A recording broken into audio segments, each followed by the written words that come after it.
Hey my fellow Follicle Frontiersmen, it's DJ from Keratin Brotherhood. Welcome back to the channel. This video is actually just really short video from me because most of this video is going to be from Dr. Jayaprakash from the Hair Loss Show. If you guys don't know about the Hair Loss Show, it's probably one of the best resources for hair loss information, hair transplant information on YouTube.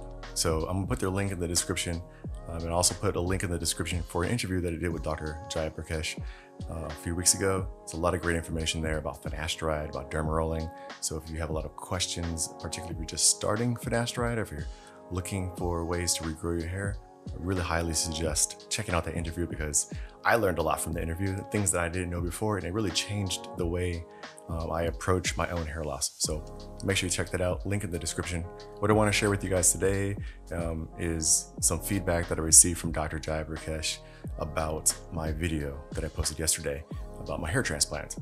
So he talks about all of the parts of the video, but one part in particular stood up to me, and that was the part about FUE and punching the hairs, the process of punching the hairs out, particularly for black guys. Now, like I told you guys in that video, for black guys, the procedure is not as straightforward as, for example, a white guy or an Asian guy, because the way the root of the hair sits. And so when it grows out at an angle, but even below the skin, the root has kind of a hook or like a curled pattern to it. And so it can actually, increase the risk of transection, actually severing the follicle bulb from the hair itself, and that renders the follicle useless. He would like to elaborate on that and talk about ways that even for black guys it's possible to get the FUE by increasing the punch size, the size of the tool that they use. I believe he mentioned they use a 0.8 millimeter for most people, but for a black person who, or a person who has like really curly hair, they would increase the punch size to a 0.9 or even a 1 millimeter. That is going to increase the appearance of scarring on your head. I talked about this in the last video as well. FUE is not a scarless procedure, guys. So if you have that notion of FUE that you're not gonna have any scars or they're not gonna be visible, you will have scarring. And depending on how much harvesting is done from the donor area, you could end up with this really thin and faded appearance along the donor site. So make sure you guys understand that. Okay, that's probably one of the biggest takeaways from this video. So anyways, let's take a listen to what he had to say about the hair transplant procedure. Congrats on the channel. I think it's going really well. I'm really enjoying the content that you're putting out there. Specifically, I woke up this morning and saw your video on how you came about in your decision-making process to choose FUT for your specific hair transplant. And I really enjoyed that. And I just wanted to send you this message to say, look, I thought that was great. I really enjoyed, and I thought it was very powerful the way you laid it out.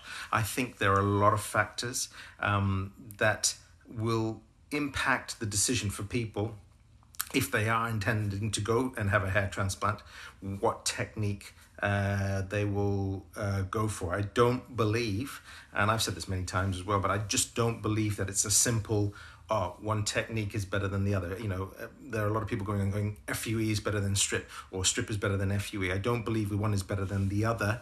I think there are scenarios when one is more appropriate in that individual patient than the other. And I think it's imperative to have that discussion for patients to have that discussion with their surgeon and make sure they sort of go through all their concerns and the pros and cons of each technique to find and make an informed decision about which technique they choose. Just going through what you said, I take your point about the financial aspect.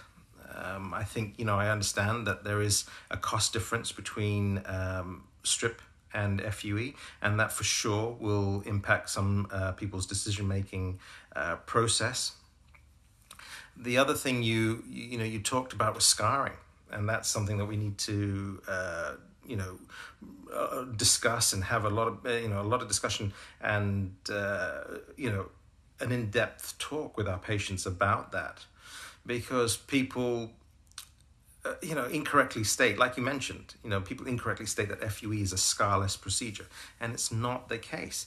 People talk about the linear scar with strip, and certainly if you wear your hair short, then maybe the strip scar is going to become more apparent than the FUE dot-like scars. And that certainly holds true for most people. But what I really enjoyed about your discussion was that you actually highlighted that point where that's not entirely true. And where, ethnic differences come into play there. So if you look at someone with afro hair, for example, then you really have to sort of discuss in detail, well, what are the implications of scarring? So you mentioned hair density is one, and that's very true. If you look at someone with afro hair, generally their hair count, and this is, a generalization, of course, but generally the hair count is quite low in comparison to, say, someone who's Caucasian. That said, because of the curl of the hair, once the hair is slightly longer, it gives the illusion of greater hair count and hair density. So that works to your advantage as well, because, yes, your donor area may not have a high density, but that means you don't need as many grafts to fill up the recipient area. So it works well in both respects. So someone with afro hair, for example, may not need a higher graft number or higher graft count than maybe someone with Caucasian hair or someone with Asian hair. So I think that's, getting the numbers right is important. Also, you talked about, you were very eloquent in your discussion about the nature of the hair. Yes, the hair is very curly, and then when it goes through the skin, there is another a degree of hooking as well. And if we do afro hair with strip, we have to be exceptionally careful about, how we cut those grafts, and even more careful when we're talking about doing FUE procedures on people with afro hair. One thing I want to say, and I hope this isn't, what you said wasn't true, which is, we talked, you mentioned about transection, and inherently, yes, in afro hair, the transection rate you accept is going to be higher.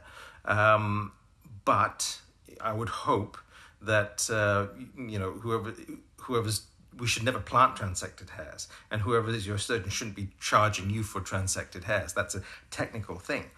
So, so with regards to that, if you think, well, the transection rate with FUE and afro hair is going to be high, well, how do you combat that? Well, one thing is to make sure your skill set is adequate. So, that's the surgical side of things, to make sure that the surgeon has, adequate experience in doing that. And then the next thing comes down to punch size. I think that's important because, if there's a curl in the hair, really the only way we can try and combat that, to minimize transection rates, is to make the punch size bigger, to accommodate for that, to allow that margin of error so that we can get a higher yield with regards to our FUE harvest. So, for example, and I'm using generalizations here, maybe my average punch size is 0.8 of a millimeter in Caucasians, and it may go down to 0.75, or in very rare cases, in very fine hair, 0.7. If you're doing FUE on someone with afro hair or very curly hair, maybe you're looking at a slightly higher punch size. So maybe you're looking at 0.9 or 1 millimeter punch size. So then you got a question, well, if you're having however many hundreds or thousands of FUE punch sites made that are 1 millimeter in diameter, that's going to cause a significant amount of scarring, especially if you've already got lower density of hair in the donor area.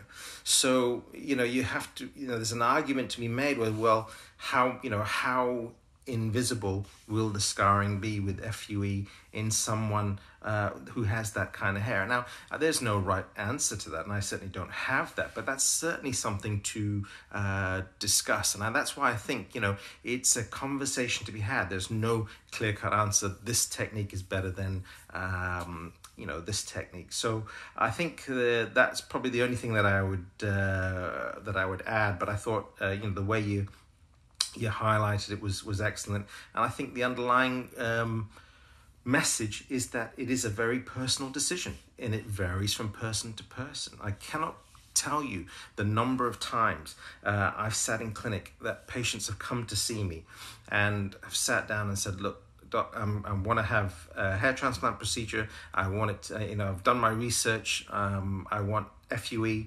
and here we go. And then we talk through the whole thing, and you say, oh, we'll need to shave the head. And they go, whoa, whoa, whoa. No, I can't. I don't have the downtime.